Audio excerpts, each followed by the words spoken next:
You're welcome to the Edubia TV. My name is Ajua Edubia.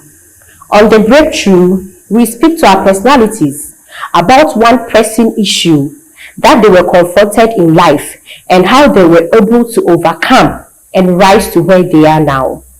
Our guest for today's program is Dr. Wale Okediran, who is the Secretary General of the Pan-African Writers Association, a member of the Nigerian Parliament, and also a trained medical doctor.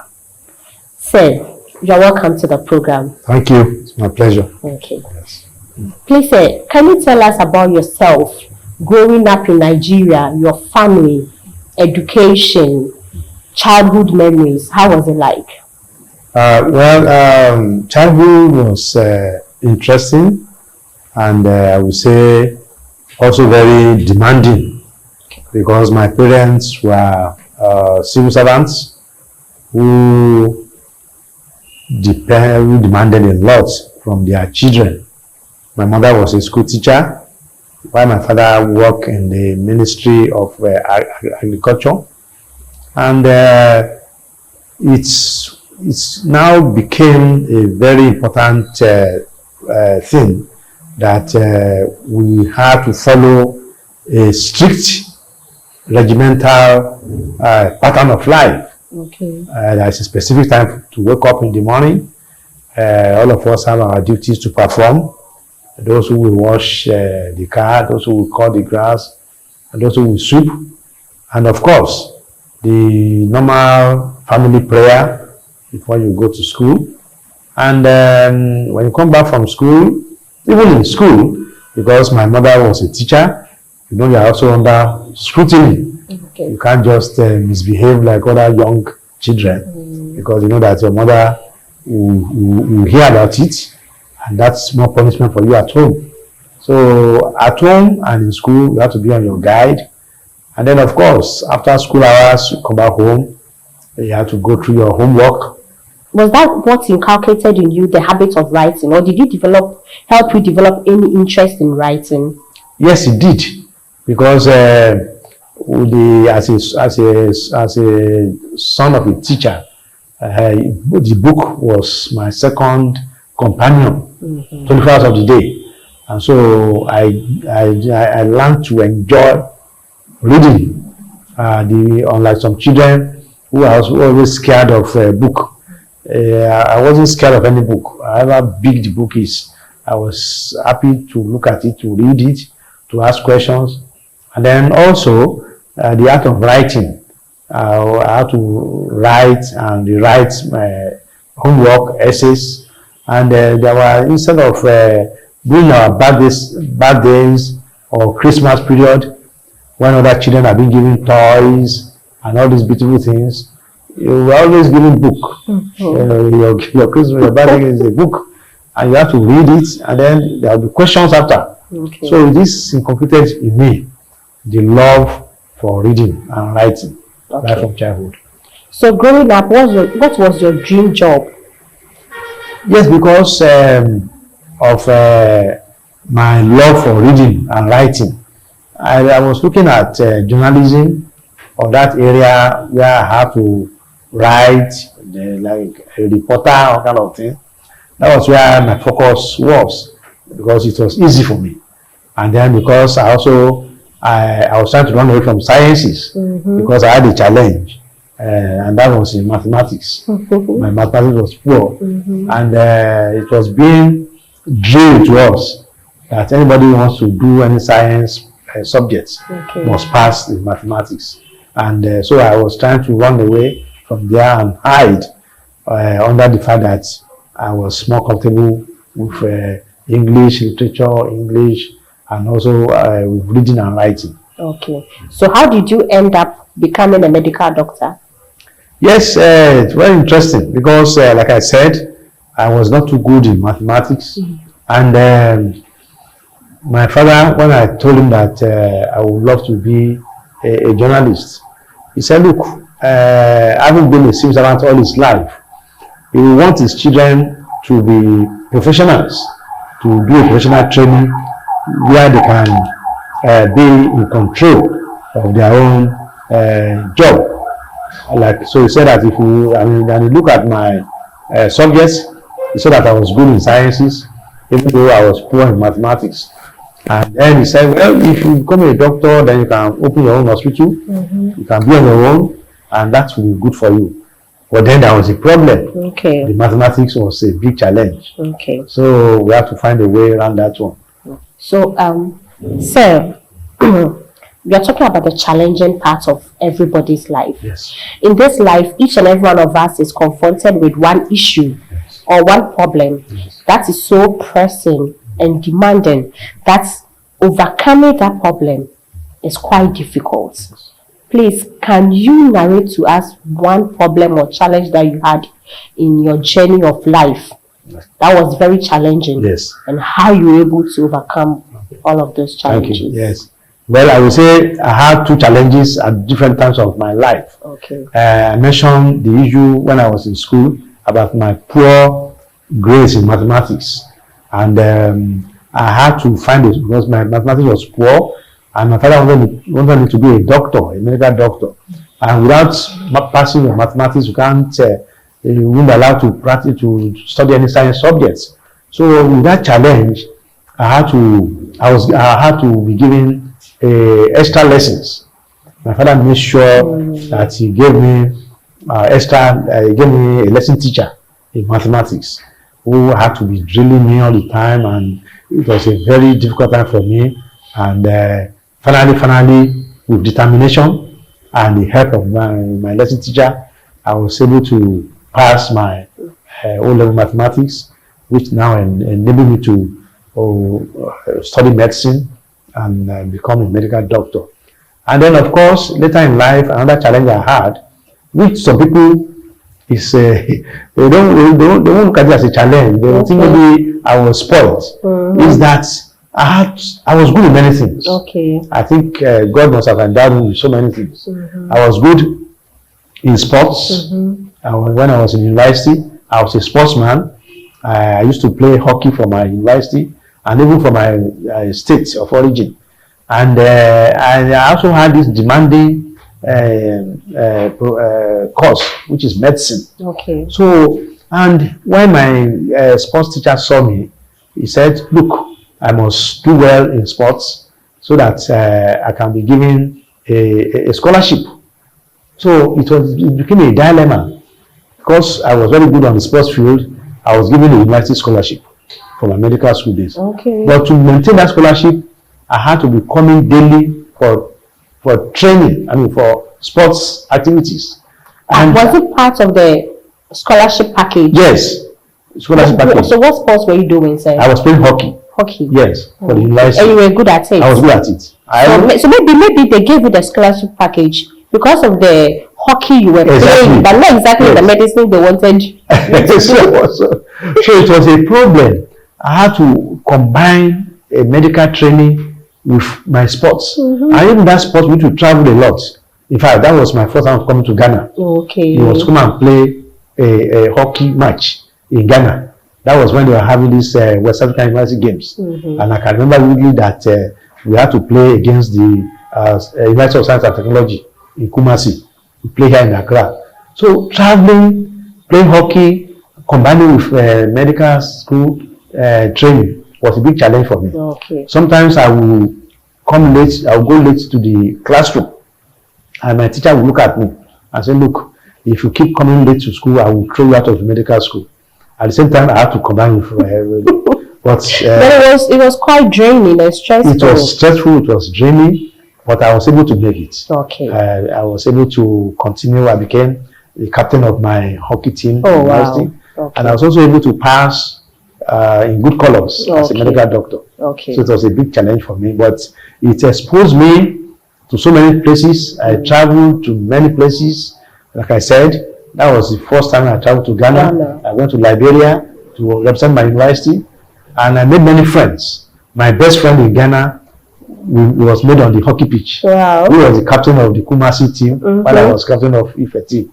And we became long-time friends. And right now in Ghana, when I came to Ghana, he was the first person that came to welcome me. Okay. So I can see that out of that challenge. So there was a blessing in that challenge. A blessing in that challenge. Okay. Yes. So apart from those challenges, what about your family, marriage? Was there any other challenge? Not really, not really. Well, maybe the other challenge again was that when I was drafted to go to politics, I had to balance it. My wife didn't like it. She was. Yeah, you talk about the political aspect. How did you venture into politics? Yes, How did you suddenly develop an interest for politics and then you started pursuing it? Yes, what happened was that as a writer, I was a columnist in one of Nigeria's biggest newspapers at that time. Okay. They call it The Guardian. It was published in Lagos. I had a column there, and I used to criticize politicians and politics. I used to abuse them a lot. All the problems in the world, I used to say is the fault of the politicians. So along the line, one minister of justice in Nigeria at that time saw me and said, "Oh, you are the man who is always abusing us in the newspaper. I want you to be my personal physician." So I became his personal physician. Okay. So I used to go to his house to treat him, check his blood pressure, that kind of thing. And each time I go there, I will see politicians coming for a meeting. I will continue my abuse until the man called me one day and said, "Look, if you don't come into politics, then idiots will rule you. So you must take interest in politics." Okay. So I said, "No, sir, I don't want to." So from him, he really drew me into politics. Okay. He gave me the membership card of his political party. Okay. That's how I joined the party. And then from there, I contested for election as a member of parliament. Before contesting, I was made the board chairman, hospitals management board, to be in charge of the hospitals in my state. And from there, I started developing the interest in helping the community. So when there was an opening for a seat in the parliament, they say, "Oh, that's very good doctor who takes care of us. Let him go and represent us." That's how I was asked to contest for the. Oh, so you won because of the goodwill of people. I didn't even spend much money. It was only expensive for me. Most of the money was spent on my behalf by those people. So going to politics wasn't part of your career plan? It wasn't. In fact, like I told you, I used to abuse them. You hated them with passion. Yeah, passion. When I came home, I told my wife that I showed her he said, "What's that?" I said, "It's the party card." He said, "Which party card?" I said, "Chief, the minister said I should join this party." And my wife started crying. He said, "Look, what is all this nonsense? You're a doctor. These politicians, they are very rough.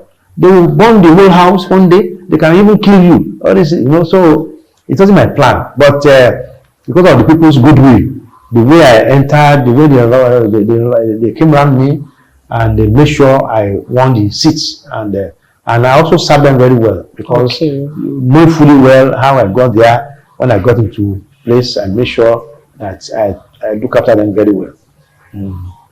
Okay. So did your wife support you? Initially, she didn't. But after a while, she had no choice. How were you able to convince her? Because fears and all of that. Yes, because I let her see the positive part of it. Okay. Because politics, like everything in life, has positive and negative parts. The negative part is what people always talk about, the corruption there, the violence and all these things. But there's also the beautiful part of it. Okay. Like when I'm opening a clinic in the constituency, I will invite her to come and sit down on the high table, or to make a speech, or to also give out or when I'm giving out gifts to students in my constituency, I will ask her to follow me. Okay. She'll be the part of the people handing over the books. So that aspect of it, she loved that part. So your journey of being into politics, how was it like? Was it an enjoyable experience? Were there some painful experiences as well? Yes, I would say there were some painful experiences, particularly when it came to the time of campaign. The campaign for election was a very difficult time for me. Okay. I didn't like it at all, because it was very, very stressful. We have to travel long distance from morning to night to rural areas, over bad roads, to campaign to people. We have to drink very bad water, although people say it's good for me to drink it so that I will know what people are going through. Yeah. And then when it came to the election period, you have to run away from violence, because sometimes it can become very violent and kind of thing. And then sometimes people don't appreciate what you are doing. Whatever you do, they don't appreciate it. They will abuse you in the newspaper, on the radio. They will call you names. Sometimes my children will start complaining that they are abusing them in school. They will say their father is a stupid politician. He's just a thief. He's just stealing their money. So those are the two things that we like. So how were you feeling when it was being done to you? So you were giving it to others. Yes. So how was the feeling like? I took a, I mean, now people are telling me that it's now by your turn to see how it is. But for me, I make sure that I did so many good things for them. Okay. I make sure that I influence, for example, when there's need for a hospital. I think about 3 hospitals I attract to my constituency. I brought them some water supply, borehole, and also electricity in the rural areas. I gave them some scholarships, books, and all kind of things. So I make sure I serve them very well. And at the end of the day, I will say that the positive aspect was more than the negative part. Okay, so the dynamics of politics in Nigeria and Ghana, Yes. what are the dynamics like? Are they the same? Yeah, more the same, because Africa is Africa. Okay. African politics is The same everywhere? The only thing is that on the higher, because Nigeria is bigger, the problems are more than Ghana problem. There is more money in Nigeria and there's more trouble. Because it's a bigger place. Yeah, they have so whatever happens here in Ghana is almost the same thing in Nigeria, but on a bigger level. Okay. And when I came here 3 years ago, I came during the election period. Yes, and when things were happening, I was just smiling to myself. This is just like what I went through. And the only thing is that in Nigeria, like I said, is everything is on a bigger magnitude. Okay. The violence is more, the corruption is more, but it's still the same in Africa. And then, of course, the problem of people not wanting to leave office.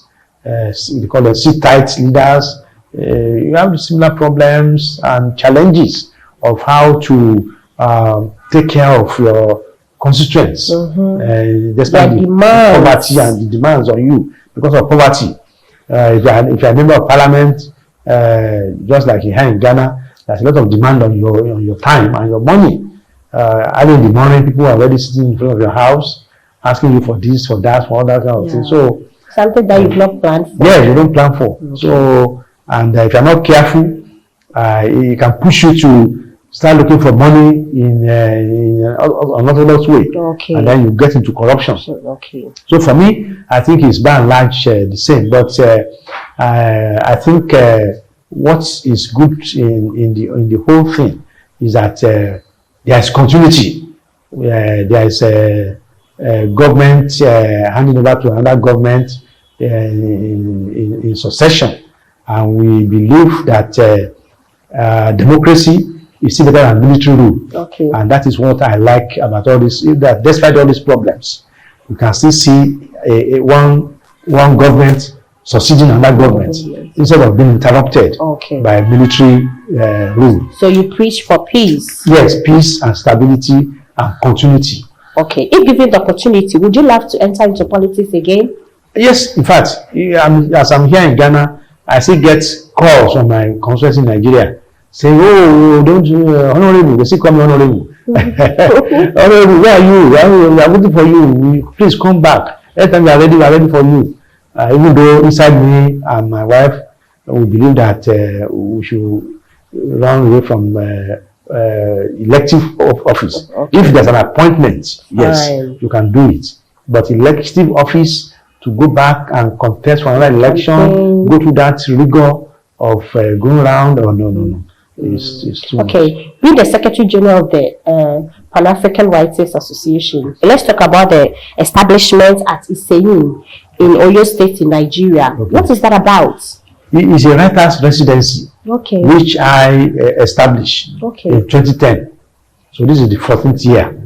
And it occurred to me that instead of African writers going abroad to look for a place, because there is a quiet place where they can go and finish their work. Because we discovered that there are so many writers who are very busy.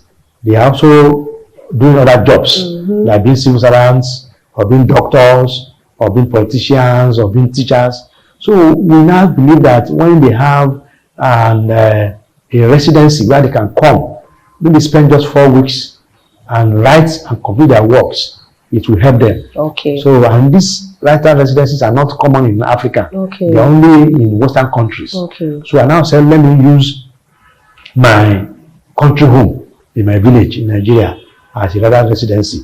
It's a bungalow, 4-bedroom bungalow Okay. with ensuite, and I open it up for writers. Okay. So they will come there for 4 weeks, and it's free. All you say is that find your way to that place. Okay. You transport yourself to the place. But your 4-week stay, your accommodation, your feeding, everything is taken care of. Wow. All you do is sit down there and write. You have to take me there one day. Yes. Will you take me there? Yes, you are welcome. In fact, since 2010, we have hosted 250 writers Okay. from 10 different African countries, including Ghana. Okay. In fact, from Ghana, I think more than 20 writers have come from Ghana. So who qualifies to be there? Once you're a writer, and you will write to us and let us know what you want to come and do there. If I'm not a member of any association, can you still go? Yes, you don't have to be a member of any association. Just make sure you tell us that you want to come and do something there. We don't want you to come and be sleeping there. It's not an escape place to run away from problems. Okay. So how do you handle criticism and feedback on your literary works? Well, as a Because you writer, write a lot, you've received a lot of awards and all, but I think definitely people might get back to you with feedback and a lot of criticism. yes, it's part of the training as a writer. I mean, I attended the writers course. I did a program, a diploma in creative writing. Okay. And one of the things we are taught was that you must be ready to face criticism. You must have a thick skin for criticism if you want to be a good writer.